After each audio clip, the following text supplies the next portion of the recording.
Tonight, we begin exploring an anxiety-producing question. Do I have enough saved for retirement? Nearly 40% of households face a lower standard of living in retirement.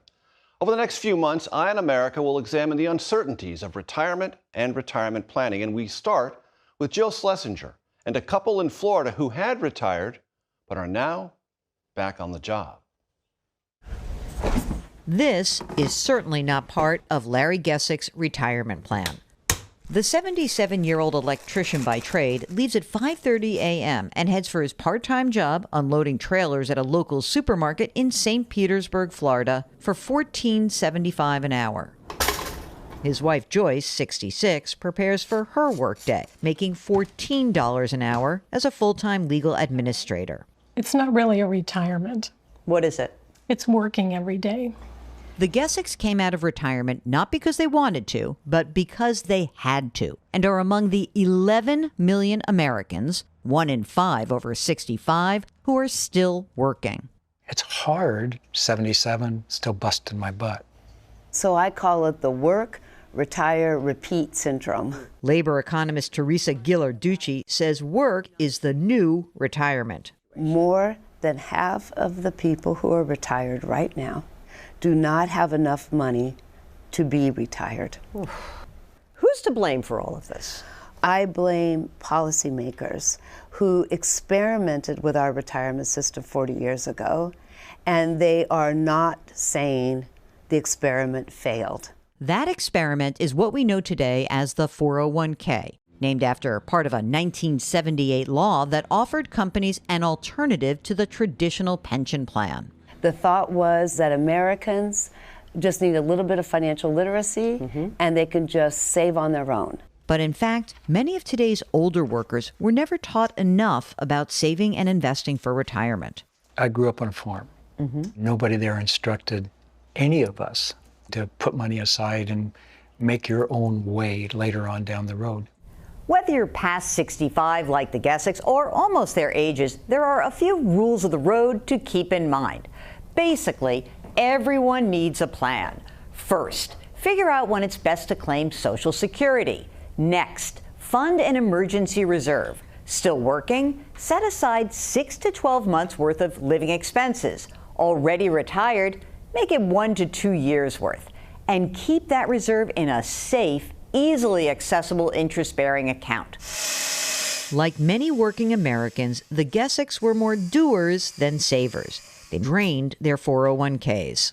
I think to us it felt more like a savings account than to focus on, I need to have this piled up to actually live on. They have a mortgage, a car loan, and are paying down about $12,000 in other debt. But even with Social Security, some old pension funds, and their paychecks, money is tight. All of these expenses and the debt pay down leaves you with very little money every month, right? Yes. How much is that?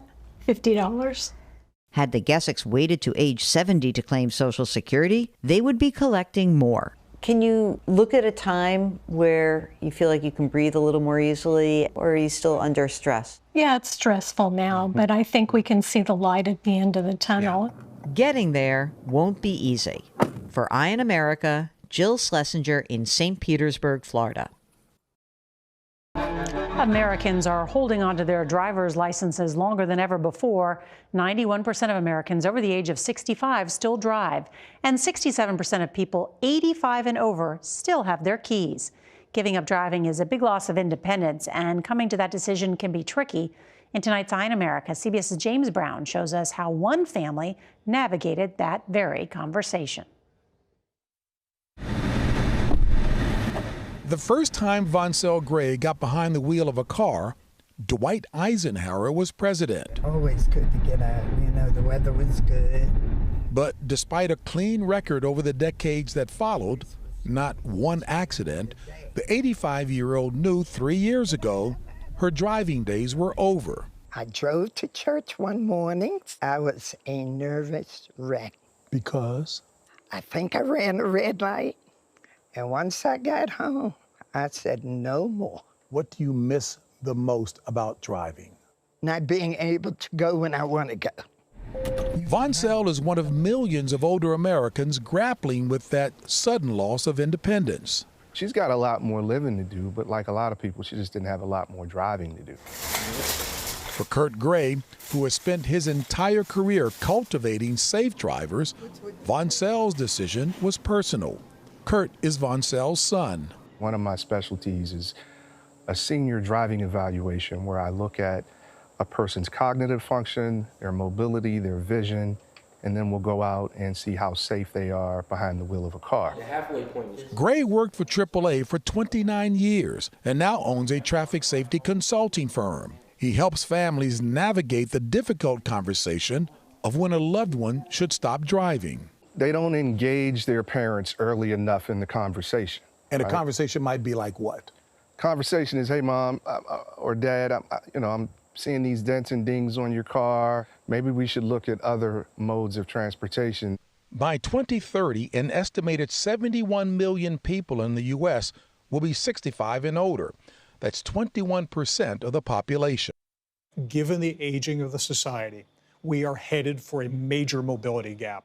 Joseph Coughlin runs the Age Lab at MIT, where he studies how transportation and technology can improve the lives of older people. We're not testing older drivers. Instead, we look at how are new technologies behind the wheel either helping or distracting. So you want to go for a ride? Can I fit? I think you can. To do that, Coughlin and his team have designed this simulator. Sensors track heart rate, eye movements, and stress levels as a driver encounters simulated distractions. Coughlin then provides data to automakers. We're helping car companies rethink how they design the vehicle. No amount of technology will be able to guarantee safety for some aging drivers, which is why Von Sell Gray knew it was time to put down the keys and rely on hitching rides from family and friends. 3 years out of the driving game, how do you feel now? I think it was one of the best decisions I've made in my old age. Now she can enjoy her retirement in the passenger seat. For Eye on America, I'm James Brown in suburban Maryland. Tonight's Eye on America will hit home for the estimated 53 million people in this country who are taking care of an aging family member. They're often forced to dip into their savings or adjust their work hours to make it all happen. Mark Strassman looked into what's being done to care for the caregivers. Ready? One, two, three. We met Yanira Portondo working her second full-time job. It's caring for her mother, Gladys Ortiz, in their Miami home. Bella. Since 2017, 3 generations of this family have looked after Mrs. Ortiz, now 83. Aging can be unkind. She struggles with Parkinson's and dementia, and the list of her challenges goes on. She's having hallucinations. Sometimes she doesn't recognize me. There are days that going from the living room to the bathroom, she gets lost. 24/7, no matter what you're doing, you're making sure that somebody is here. Yes. Looking after her. Yes. Because without that help, she's in danger. She wouldn't last a week by herself. Not caring for her will be criminal. this family's luckier than some. Medicaid pays for a home care aide to pitch in 38 hours a week, but that still leaves 130 hours in a week, every week, where the family's spending time and money on her round-the-clock care. Everyone has a life of their own, of course, but the priority is making sure that she's okay. We try to make sure that everybody's needs are met. Every day on average, another 10,000 Americans turn 65, and at some point, 70% of them will need long-term care. I'm a physician by training. So Dr. Maisha Minter-Jordan is the CEO of the AARP. She told us the cost and the workforce required for long-term family care is one of their priority issues. If you're not a caregiver, you either need caregiving or you will become a caregiver. Is it a crisis? I definitely think it is a crisis. How do I make decisions about their care?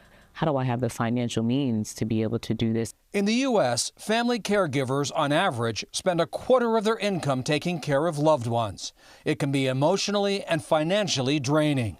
Washington State added a payroll tax, money now used to fund long-term care insurance for its residents. A dozen other states are considering variations of long-term care taxes. The AARP is also advocating for a $5,000 federal tax credit to benefit caregiving families. It's about recognizing the humanity in each other's. Because it's not going away. And it's not going away, and the problem is only going to continue to increase. Yanira Portondo worries about something else. In 20 years, will her daughter have to care for her? I could have never imagined I was going to be in this position. Ever. You're exhausted. Yes, I am. Most of the time I'm exhausted, yes. Mamacita. But every time she gives me one of those smiles, it gives me a little strength to keep going. For millions of American families, caregiving is a labor of love that can demand every bit of both. For Eye on America, Mark Strassman in Miami. In tonight's Eye on America, CBS News' chief medical correspondent, Dr. John LaPook, examines how home hospice is evolving to serve America's growing elderly population. This past spring, Joan Prum's advanced age and increasing frailty ushered in a new reality. Well, at 98, it's whole new territory. Right. So I think I'm doing pretty well. Now, when you heard the word hospice, what did that mean to you? I thought that unless you were really infirm and bedridden, you wouldn't be a candidate for hospice. But it turns out not to be true. Healthcare teams provide comfort to hospice patients expected to live no longer than 6 months. As with all palliative care, trained professionals offer medication and treatments to decrease pain and increase quality of life. But with hospice, attempts to cure a person's illness are stopped. Some people are afraid of that word. They think, hospice, it means Indeed. I just thought, well, anyone mentioning hospice, that's the beginning of the end. Founded 50 years ago, Connecticut Hospice was the first in the nation and oversees Joan Prum's care. Barbara Pierce is the CEO. So it's really hard to predict how long somebody has to live. Who makes the decision? The patient and their families. Routine hospice services average about $200 a day and are covered by Medicare, Medicaid, and most private insurance plans. But only about half of Medicare patients use it. Hospice care involves sitting down at the very beginning and say, what are your goals of care? What do you want your life to look like in the next few months, and how can we help? Hospice care can be given in nursing homes, assisted living facilities, and places like Connecticut Hospice. But about 99% choose to receive services at home, just like former President Jimmy Carter and Joan Prum. Did the fact that you had heard about hospice through President Carter help you there? Oh, yes. It certainly made it the thing to do. What do you think President Carter and his family going public saying he's entering hospice meant for the hospice movement? He's given everybody permission to consider that as a reasonable option that doesn't shorten their life, but does increase their comfort and fulfillment. Joan Prum still cooks and can mostly navigate her Connecticut apartment on her own. So you're going to show me what's in the refrigerator? Oh, it's pretty stocked. Got fruit. What else is in here? But she depends on hospice staff and other visitors to keep her safe and engaged. Are there things that you want to stay around for? Oh, mostly my grandchildren. That's it. How many grandchildren do you have? 8. Wow. Yes. And they're spectacular. Initially, you thought it was the beginning of the end? Right. And now? I'm not over yet. I'm not through yet. And with the help of home hospice, she is savoring every precious moment. For Eye on America, I'm Dr. John LaPook in New Haven, Connecticut. More than 70% of the nation's nursing homes are now owned by for-profit companies, often backed by private equity or real estate investors. New research is raising troubling questions about their quality of care. CBS News contributor Lisa Ling first encountered these questions through her own family's experience, but soon found out she's not alone. Here's tonight's Eye on America.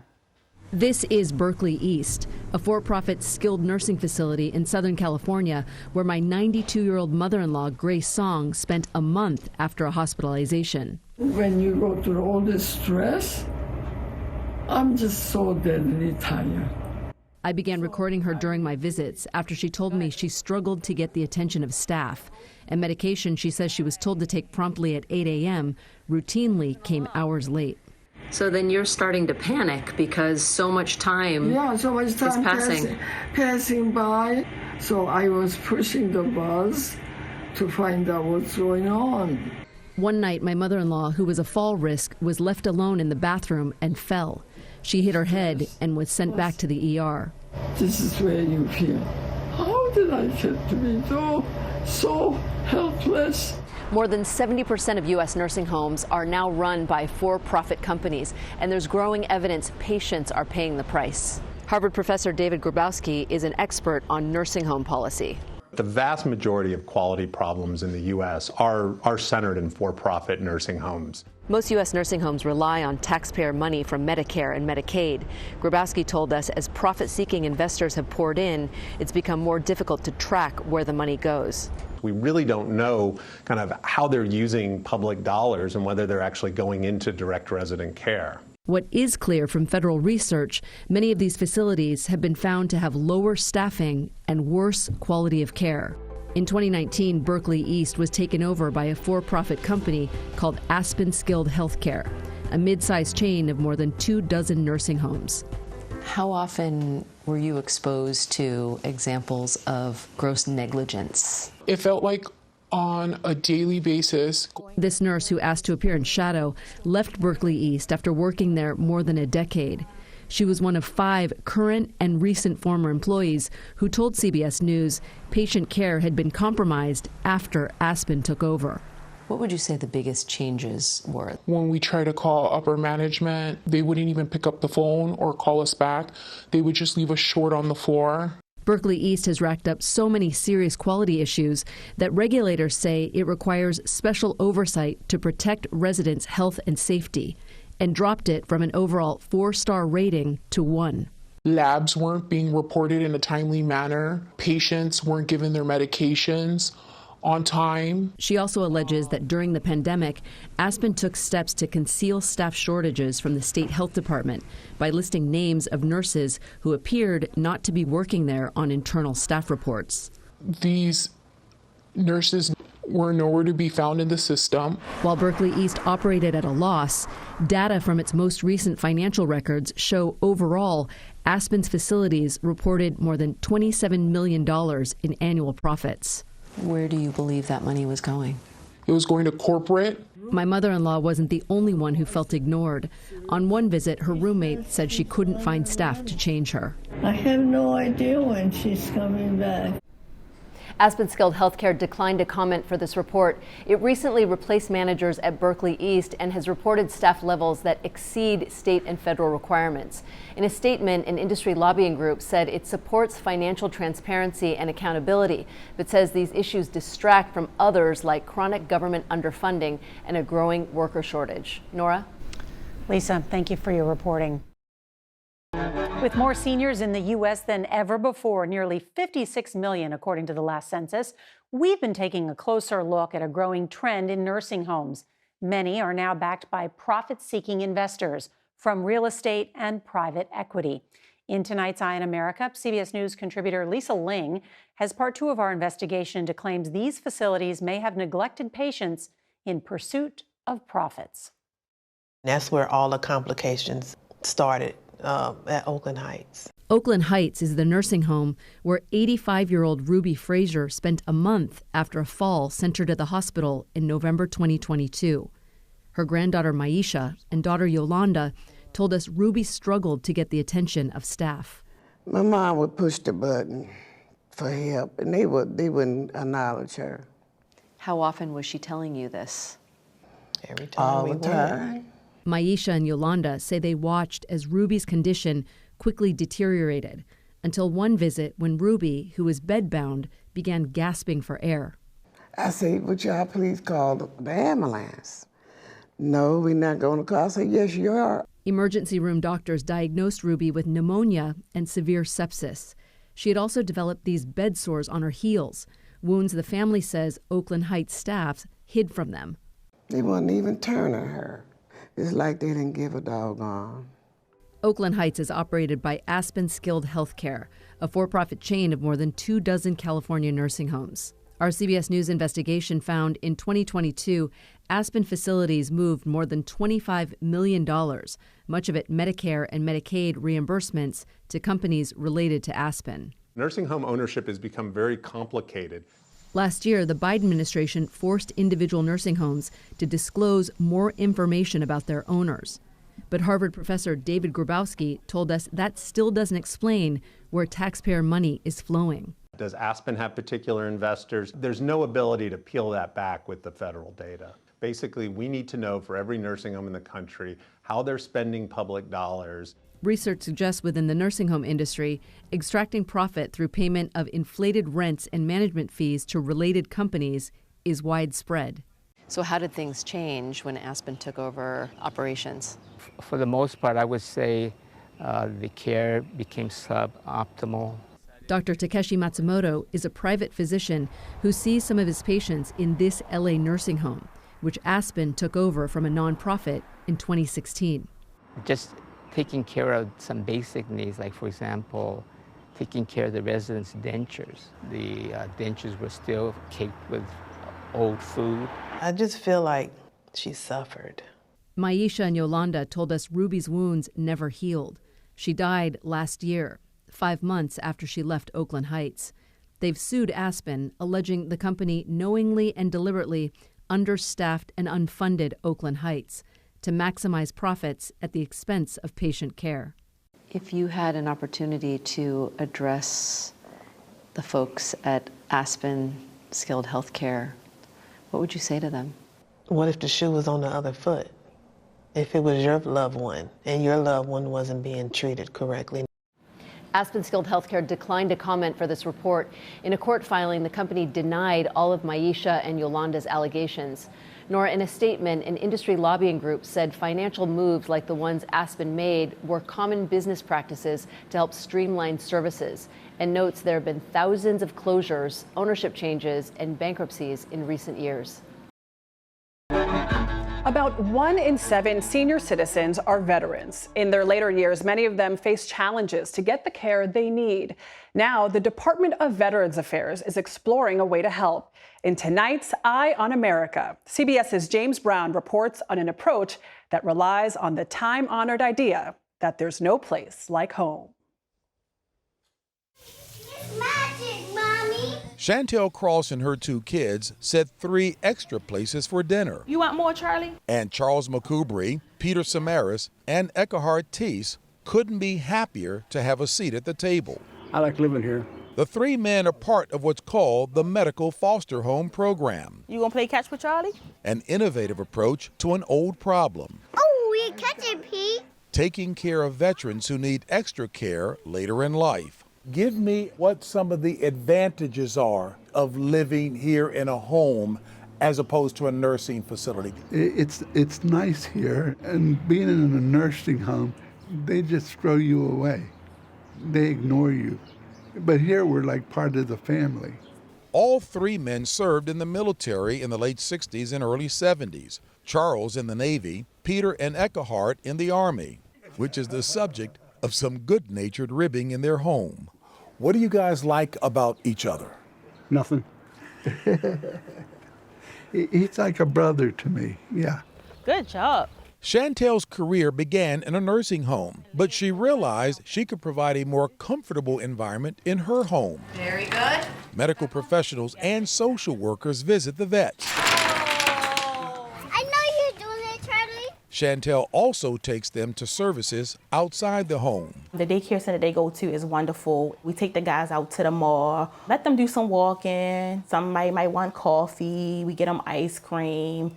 Our caregivers treat the veterans as their own family. Dana Cooper is the VA's Director of Home and Community Care. She oversees the Medical Foster Home Program. The caregivers have to live in the home with the veteran, and so we really see that family bond and relationship. It takes a different person to do this, Ms. Cooper. Yeah. Why? I believe that every veteran has a right to remain and age in place and be with people who surround them with love. Almost half of the veteran population is 65 and over. Nursing homes can cost over $100,000 per year out of pocket. The medical foster program costs vets less than half that. Caregivers receive, on average, $2,800 per month from each veteran living in their home. Chantel, what do you get out of this? A lot. It gives me a peace of mind to know that I'm able to help others and give back. I love helping others and I love giving back. The program began in 2002 in Arkansas, Florida, and Puerto Rico. Today, it's found in 47 states where over 700 veterans receive home care from approximately 500 caregivers. How long do you envision yourself doing this? Forever. I don't ever want to stop. Any veteran enrolled in the VA system is eligible for this program. You understand? A program that serves as a powerful reminder about the healing power of home. For Eye on America, Hey, Charlie. I'm James Brown in Baltimore. This year, we've been examining the epidemic of crime, the surge of overseas scammers robbing Americans online. Well, tonight we kick off a week of new reporting with a focus on the money, the billions being lost, and this new challenge confronting American banks. In tonight's Eye on America, CBS's Jim Axelrod has the story of a 92-year-old woman in Los Angeles who lost her life savings despite her daughter pleading with her bank for help before it was too late. I'll never forget, there was a message on my phone. Hello, I'm calling with Charles Schwab with the Financial Crimes Investigations team. This was 6 months ago. The message for Leslie came from Charles Schwab, where her mother had an investment account. They just mentioned large transactions and wire transfers, and did I know what was taking place? And you didn't? No, I didn't. Leslie, who asked we only use her first name, was discovering her mother was one of tens of thousands of Americans being scammed by criminals overseas this year. These scammers pretended to be IT experts from the government who told her mom her computer had been hacked and convinced her to take money out of her account to buy gold, which they said was a safer investment.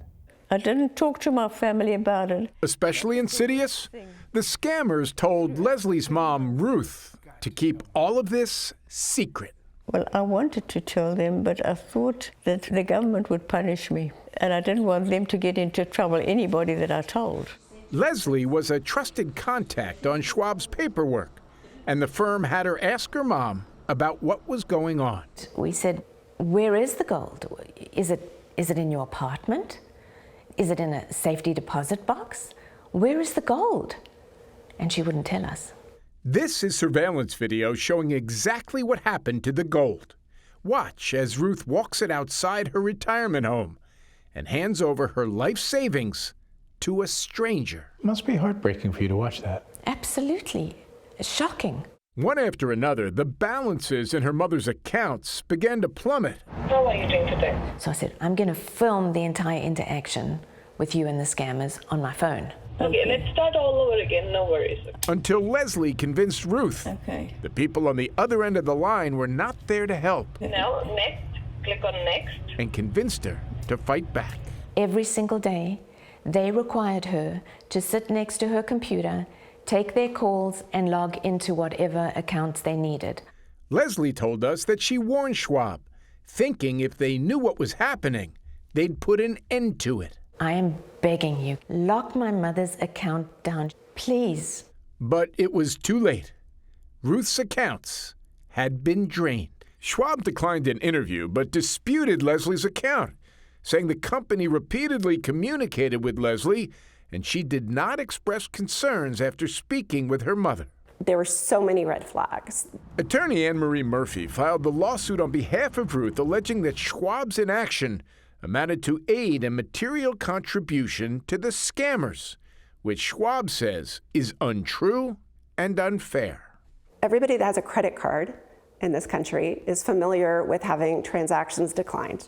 And the reason that credit cards are so good at doing this is because they're on the hook for fraud. The same isn't true with banks. With the responsibility comes the consequence if you fail at protecting your clients.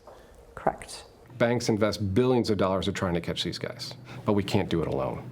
Paul Benda from the American Bankers Association says it's the government's job to help target the scammers, not just the financial industries. Government has to play a key role in here. So when a bank calls up with a potential scam, we need them to engage quickly and help us make the right decision.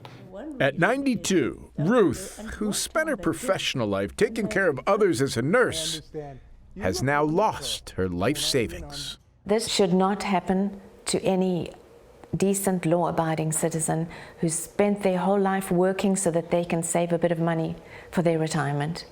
And something needs to be done about it. Schwab wouldn't do an interview, but emphasized it is difficult for a bank to tell a client they can't do what they want to do with their own money. Now, some financial institutions have figured out a way to identify and intercede with potential scam victims. More on that, Nora, tomorrow on CBS Mornings. So upsetting to see what happened, Jim Axelrod. Thank you for the investigation. Tonight, more of our series on internet romance scams targeting Americans with a look at an elaborate scheme that cost one victim a whopping $700,000. Our year-long investigation took us to 3 continents, including Africa, where scammers working in secret rooms convince victims across the globe to send them their hard-earned money. Here's CBS's Deborah Patta with tonight's Eye on America.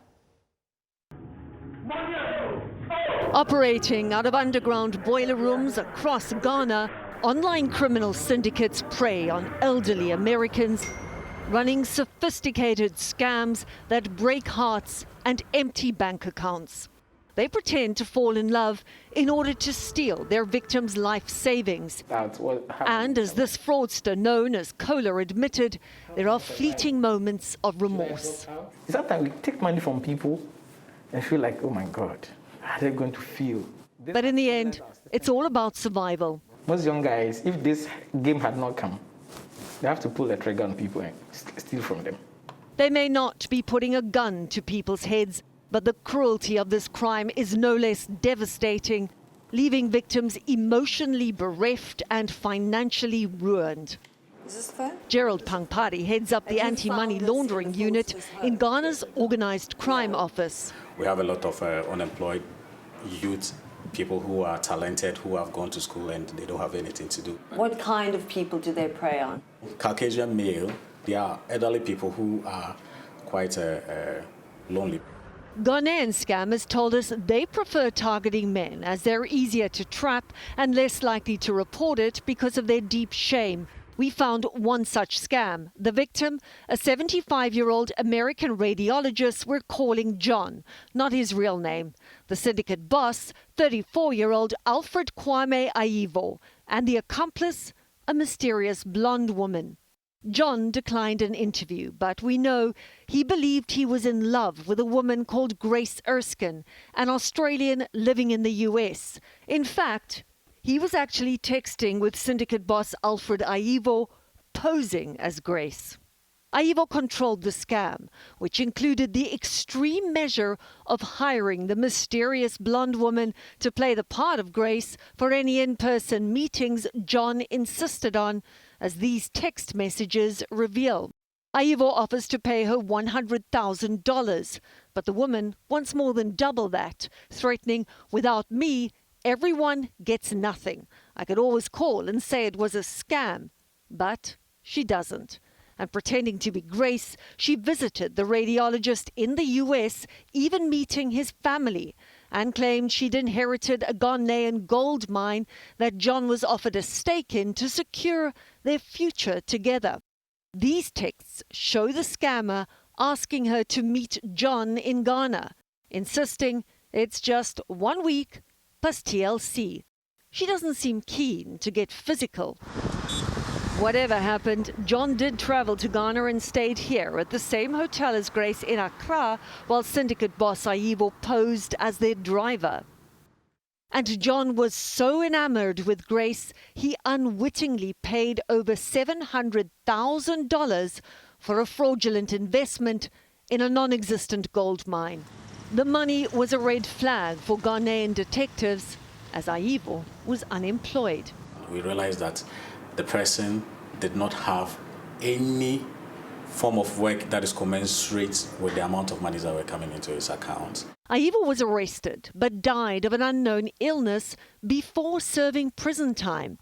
The mysterious blonde woman posing as Grace had vanished until CBS News tracked her down last week outside Sydney, Australia. Her real name is Rebecca Jade Silk. Are you sorry? Do you have anything to say to his family? When confronted, she did not deny or confirm the allegations, keeping her mouth shut and her head down. Silk has not been charged with any crimes. She remains a person of interest for Ghanaian police, but she has a lot to answer for, as Ghana and the US battle a crime that's reached epidemic proportions, with scammers around the world willing to do anything for money. For Eye on America, Deborah Patter, New York.